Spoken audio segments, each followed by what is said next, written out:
This week, we're talking about the importance of eating together. Why? Because it brings you life. So let's figure out how to do this. Let's send it today. Woo!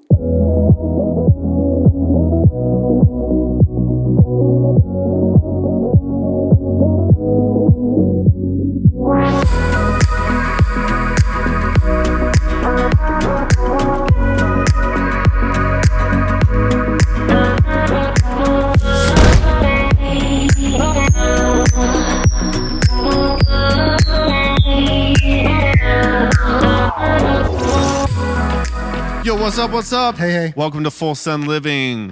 While you're with us for this podcast show, hit that subscribe button, hit the like button if you want to get more content like this, and hit that Ding the bell, y'all. Ding, ding, ding, ding, ding, ding. Guys, welcome. I'm Nate Thompson. Ethan Bricker. Ethan, what are we talking about? Today, we are talking about the importance of eating together. You're like, dude, Don't check out. we eat together every single day, whatever. I've got my buddies. Ooh, so cool. But I think today, like, what we really want to talk about is the importance of having deep conversations surrounded by a meal, surrounded by people that we love, and people that we don't know, or even people that we disagree with, and the importance of just gathering and just bonding together in that sense. Dude, it's funny. Like, it's crazy how much food will bring people together. Mm-hmm. Like, whether you're going out to experience like a new food. Like, I can remember like the first time eating sushi, like learning about that was like, what? What? Because I was grown, I was older. But what's kind of fun now is within my experience of that, like, dude, we had sushi the other night, and Barry, my son, he's 9, he's eating sushi. Yeah. You know what I mean? So it's like, the ability to come together with food, you learn so much about each other. And there's something like in the home, especially, to start with that is just crazy cool. There's something really powerful about being in your home, placing a meal before somebody else.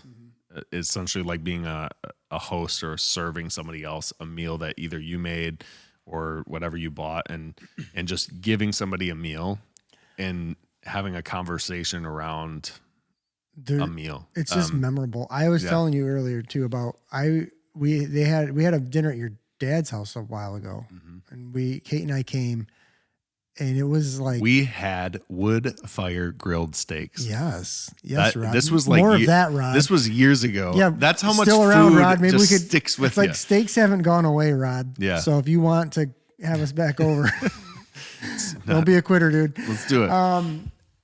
I remember it, and I remember like leaving. Being like, it's so nice to go over, and because it gave us opportunity to like talk. Where like in life we're passing and going and going and going. Whether it's work, even like the funness of life, going out. If you think about going out to movies or going out to do something, a lot of times the conversation is at the dinner. Like the conversation, that's where you can dig in. And I remember just that having the one is like it's like so honoring in a way.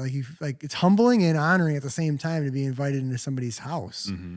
I think specifically, I don't know if we want to fully dial in on it, but like specifically like a house, a home, to go into somebody else's home and eat is like something special about that. Yeah. Yep. The I think that it's like running into somebody at Walmart and you don't even know them very well. You're like associates or whatever. You're like, I know who they are, but I don't really know. Yeah. You're like, I know them, but I don't know them. When you put a meal in front of you, you immediately have something in common. Yeah. And being able to add that commonality, if that's a word, that bridge of something that's like, it's just something you both enjoy, you both like. It makes communion and relationship and asking questions so much easier because you just have like a baseline right in front of you. One statistic that I read the other day I thought was interesting, and this is kind of more of the family dynamic, but I'd like to tie it into more of this like friendship relationship of bringing couples or friends, just to your table.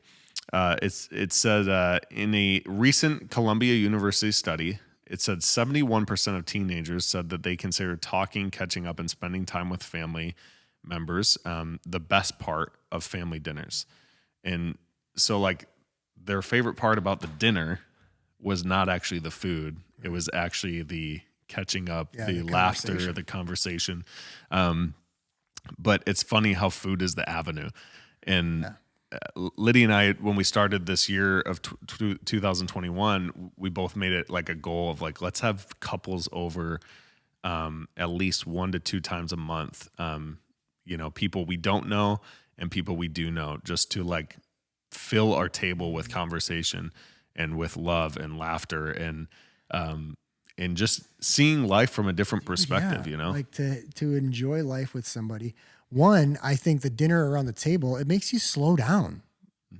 Dude, I feel like I don't know. I don't want to bore everybody because I feel like sometimes I repeat myself throughout our podcast, but like the slowdown of life is so necessary, man.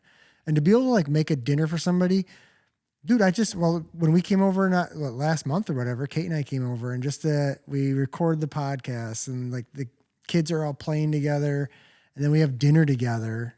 It's like, and it's just like the bow, like the bow on the day type thing, just like, and to be able to like talk and slow down and share life together over what was a great meal, by the way. Delicious. Fire grilled steaks. Dude, just like his dad. I can just remember just like his dad. Yep. Dude, when we moved to Michigan, we came from I grew up here, but we moved from Utah to Michigan, and we met Nate and Kate invited us over for dinner, and we had never really been around them much. And I remember just being like, this is kind of weird. Like, I don't even know what to talk about, but you just sit at that meal and you immediately are able to bring up conversation, and ask questions that you maybe wouldn't have asked, or see things from, different perspectives. I think a huge thing that we're missing in today's day is we're on social media feeling like we're getting in the depths of relationship with people or getting to see different perspectives. And it's like, no, you really don't. Like, you don't see like life from a different perspective or see what life is like in somebody else's shoes unless you've sat down with them and like had face-to-face conversations. Like, I think people in my generation, millennials and Gen Zs, I think we've gotten this idea that we like are cultured and we know what's going on in other people's worlds, and we like have this idea that we understand, but we have understood without community and without the sitting down at a table. Right. It's the interaction weird. Isn't true. Yeah. In a way, like, I mean, it's one thing even for you guys, like you're watching and we're dialoguing and stuff, but to not have the opportunity to interject in a moment by moment, second by second thing. It's one thing, text back and forth, comment on somebody that did something, do whatever. FaceTime even is like closer, but there's something different to be able to to share life, to pass the potatoes, to be like, to be a part of the moment. And then I believe the importance for it personally is the conversation, that slow down to be able to talk and to learn, to even be like, dude, how was your week? What's going on? How are the kiddos? What's what, and to have that, it's so important. Kate and I, we've been fortunate enough to over the years where we've I don't know why, but we've been pretty good about having like a dinner. Like the three of us will sit down at the little table and we eat. And to look back now, I'm right now in this moment, I'm appreciating it in a way that I don't know that I've ever really thought back on how well we have done that on accident, because it was not on purpose. Like it was just kind of like, it's time to eat and whatever, and we would just do it. But you know what was really cool? I'm gonna shout out to Danielle Oakey. Danielle's got this thing going where she had like a little jar that she's selling with like a bunch of conversation.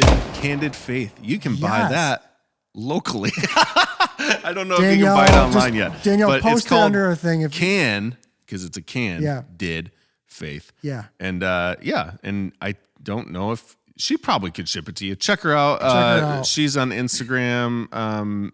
And if you find us on Instagram, you'll find her. Danielle Oki. Yeah. And you'll find her, and I bet she could ship you out a thing. Anyways, quick little plug for not a sponsor. Yeah. Not a sponsor. Yeah. Little can with a bunch of like ideas, conversation starters in it. And it was fun. Like, we get them out and we go through them, and like, we'd burn through like a couple of them at a time even. Yeah. But it was fun to have Bear's perspective on something and Kate's and mine all at the same time. And to have that conversation around the food at the table it's something we need, man. Yeah, I don't know how to stress it. We would sit down with our kids, and we have 4 kids, and we would sit down and ask them, what was your favorite part of your day? And then we'd be like, what was your least favorite part of your day? And somewhere along the line, somebody told me like the importance of asking somebody what their least favorite thing of their day was, or I heard somebody else say like, ask your kids like, what did you fail at today? Which is so crazy to ask, because in our culture we're just like, you're a winner, but we're also, it's almost like superficial, because it's almost like we also want to ignore that we failed anything or like brush it aside, even to the people that love us most. Yeah. And somewhere along the line I heard like, what did you fail at today? And so we started like asking our kids like, what was their least favorite thing today? And then like, when Grayson would, if Grayson was trying to do a front flip on the trampoline or whatever, and he failed at it, we'd be like, Grayson, you did such a good job trying to get that front flip. You didn't get it, but you're like on your way. You know, it's okay that you didn't get it today, but you're going to get it, and like trying to establish like failure isn't fatal. You can keep growing. You can keep learning. Like, just because you didn't get to do it today doesn't mean you're not going to be able to do it tomorrow. Yeah. We're super bad about having dinner every single night, but I feel like when we do have dinner, we have meaningful conversation with our kids, and a lot of times I feel like I'm the ref, where I'm just like, stop interrupting. Your sister's talking right now. Stop interrupting. You stop whining. And sometimes it gets crazy, but when the kids have had their naps, it's really good, and it's special. I want to bring up one thing. Bring it up. I was listening to this podcast of John Maxwell, and this is, I guess, is a little bit on the deeper side. So Periscope's in, people. Let's do it. We're going up. Here we go, level 40. So John Maxwell was talking about how with different interactions with friends and stuff, how he likes to ask the question to his closest friends, like, how can I bring you value? You dinged me with that one. I loved that. When I heard that, I was like, dude, I want to ask all my closest friends, how can I bring you value? That's I know that like if you're just bringing people into your table, that it'd be like, hey guys, thank you for coming. Oh, thanks for having me. How can I bring you value today? I'm sorry, what? What? I want to bring you value. Are you trying to sell me something? What are you trying to sell? I don't understand. Yeah. Your homeowner's insurance? Do you feel covered? Yeah. Do you have good life insurance? Because you're about to die. But dude, what's cool about that statement though is I'm gonna just really quick jump in with having some dinners together to build that, to be able to ask that. Yeah. You can't get there without many dinners beforehand. That's so good. It's true. But he asked that question. So I remember we asked Nate and Kate that question when they made us the best chicken tacos ever. That's my street tacos. tacos. I remember when we get together, I remember what we eat because it's meaningful conversation. And I remember you didn't like my gyros. It's fine, people. Gyros. No, I did not. No, I liked them. He didn't. He compared them to some fancy restaurant somewhere else. And he's like, ever since I've had those, I can't not. It's like. Oh, I said something rude. Oh, no, I'm so sorry. Oh, wow, cool. Thanks. You're like, can't wait to have you again. For that, buddy. So then ever since I've had a gyro and I got like Nate's street tacos changed his life. Yeah. So it's okay. I'll try the gyros again. There's a quick tip for those of you guys watching. If somebody makes you something good, don't be like, oh man, I had these gyros over at Spitz in Utah. I already know which place I was comparing it to. I want to go there. Right, and then when we go to Utah, take me there. Yeah, I'll take you to Spitz. Pro tip. But so sponsored. John Maxwell talked about that, asking people, how can I bring you value? And that's a really deep question to ask somebody and really personal to be like like there's an exchange here. Yeah. But when we meet together, I want you to walk away feeling like, man, I value this relationship. Like I value what I get from this relationship. You don't want a relationship where you're only getting taken from and you're not getting anything in return, or in the other sense where you're just like, I need this, you know, and you're like a leech and you're just sucking people dry. But even as a friend, like, how often have any of us been like, hey, is there like, dude, that question to ask a friend, like, what do I have that I can pour more into? Like, you know, or if there's something like that I can, is there something I'm good at? Yeah, that just like that, or just like the point of being vulnerable as a friend to another friend of like, how can I bring value? Like what, like, yeah. I mean, it shows like just the care there, you know, of like, man, I love you enough to ask this really deep question. Dude, I know. And there's something there that gets missed. And I really think like the times around the table, the times of coming together, because the meal is like, I don't know, if the meal is the rim, you know, like the conversation is the tire type thing. It's like they go so well hand in hand, and how the slowdown to meet together and to do that, it's good for both parties coming together, and what conversation comes of it is like priceless, I think. Mm-hmm. Well, and being somebody who, I know not everybody's like this, so comment below if you're not like this. But I know people aren't. Everybody's not like this, and everybody's not just like, let's just go straight in. You know, let me ask a heavy question of like, how can I bring you value? But being able to get that courage to ask that question says a lot about your relationship. And by asking that question, you're not just asking that question. What you're saying is, do you want to have a deeper connection? Right. Like, do you want to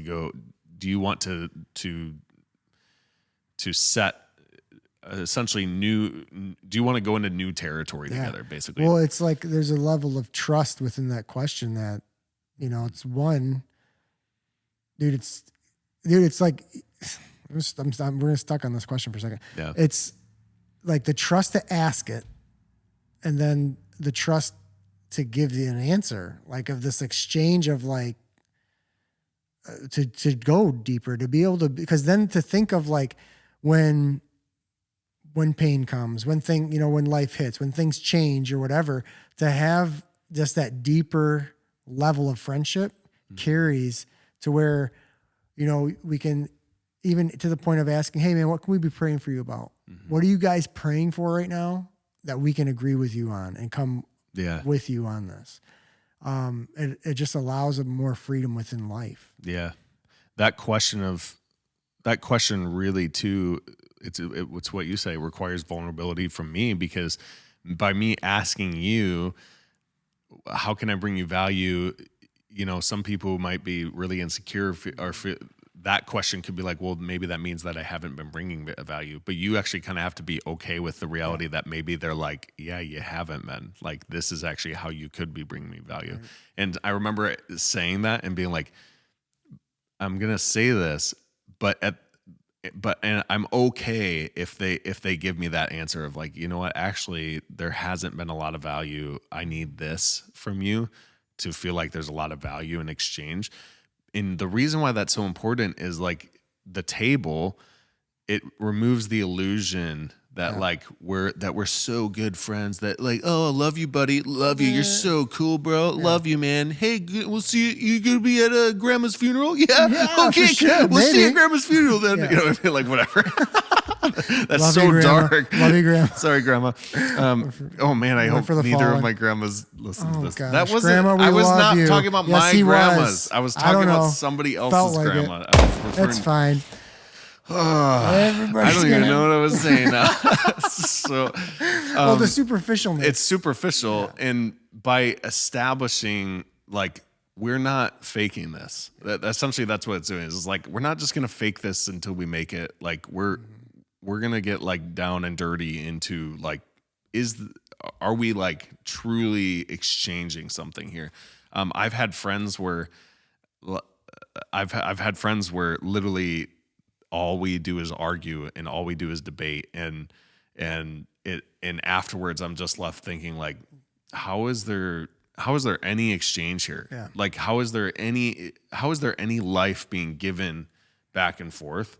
And there's not, because either the one party is just not interested in exchanging life, and they just want you for what they can get, or it's just surface, and it does not grow roots and get deep down into the soil of life, you know? Kate and I are venturing into this idea right now of we're going to have purposefully invites like a couple different like groups of our friends and like acquaintances and stuff to our house to have dinner, and the whole intent, like the admission fee for the dinner is that you're willing to share your view on a topic. I freaking love this. And I'm a little bit like Kate and I we're genuinely like we're putting like I'm some terrified care. for you. I'm scared. We're putting some care into this idea, but there's something that's like, it's just so needed right now. Like conversation is needed. Like we're in a spot right now in society where you can't have conversation. Yeah. And like you were saying earlier with the, just the social media outlets and just different things where you can just comment what you want to say. The problem with that is you comment what you want to say, but I read it how I want to hear it. Dude. So then there's a big problem there, you know? And this idea we got from some friends, Jason and Kate McLaren, and we kind of tweaked it to fit where we're at and what God's got going on with us. But it's a little bit intimidating to think I'm going to invite, you know, and there's like the thought that you just have to listen. Like we're not trying to like prove a point or persuade anybody, but we're going to have like, I think I'm just going to do like a little bowl of topics. Mm-hmm. And I don't think we're going to make them too intense at first. I don't know where it's going to go. I in my mind. First one, Donald Trump should be president. Still not president. Change my mind.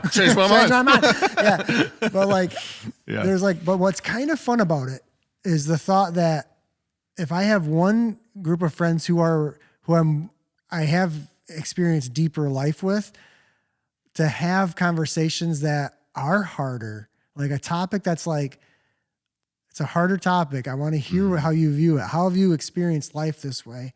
But to be able to just listen and not feel, just debate, to have the table's just like, it's dinner. Me and Kate are going to take care of everything. People are just going to come and eat and enjoy and have conversation.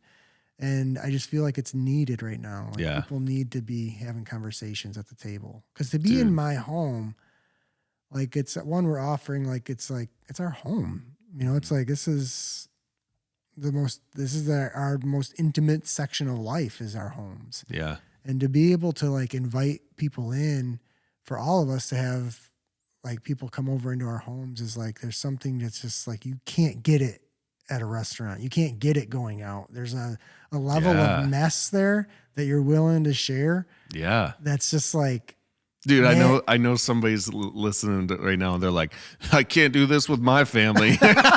You're like, my uncle, that would be bad. Yeah. Like I know people are saying that. But man, dude, you could be the first start of that legacy in your family. And I think this is where I think we can come into the how to do it. Like, how do you do it? I think one, it's kind of, maybe it's figuring out what's the easiest way to start, because maybe saying, oh, you sit down with all your kids and have dinner every night for the next month.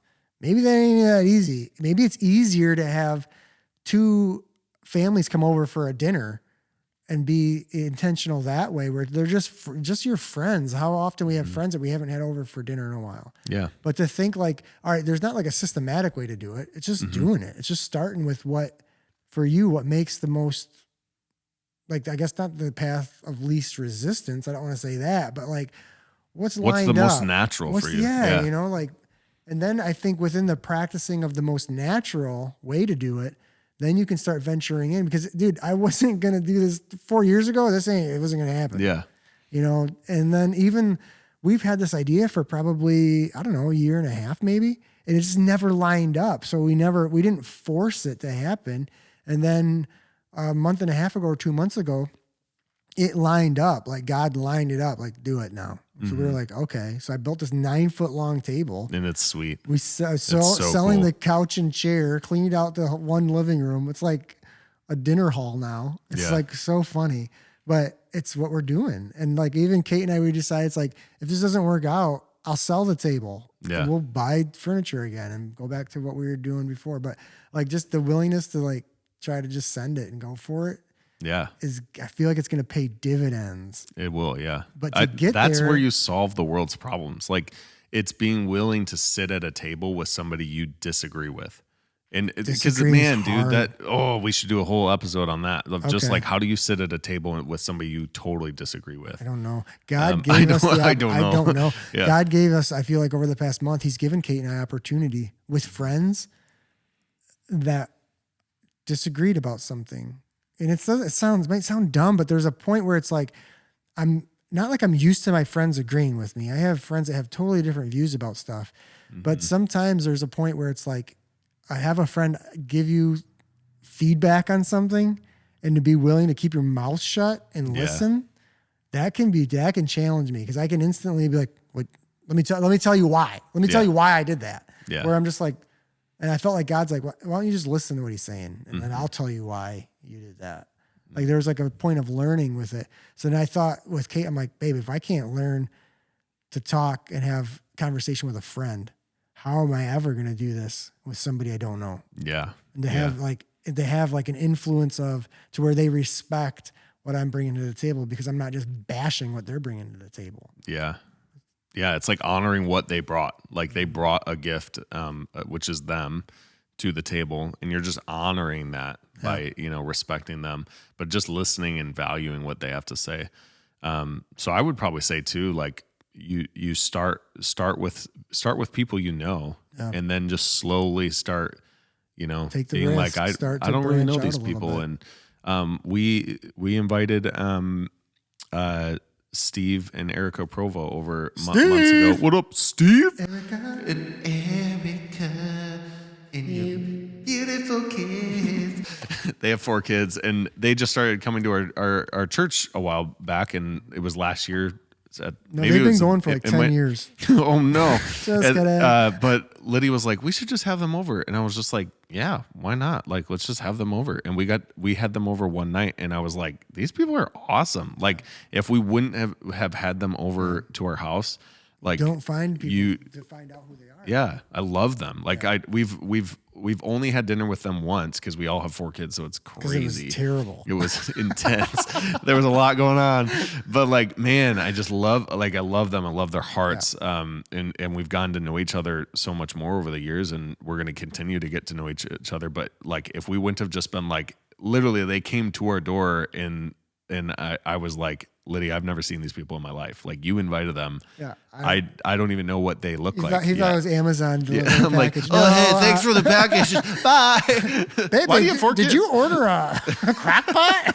It's so weird. It's still warm. But that was kind of like our stretch. It was the stretch for us of like, we can't just only hang out with people we know. Like, we need to reach out to people we don't know, because ultimately they have perspective we don't have, And the cool thing too about the dinner at the table, when you do it at your house, it requires something of you. Mm-hmm. You're serving and you're being, there's a something about where you're, well, just that, it requires something from you. Yeah. Which is good. It's good for you. It's like working out, you know what I mean? Mm-hmm. It's like, it's good for you to exert energy.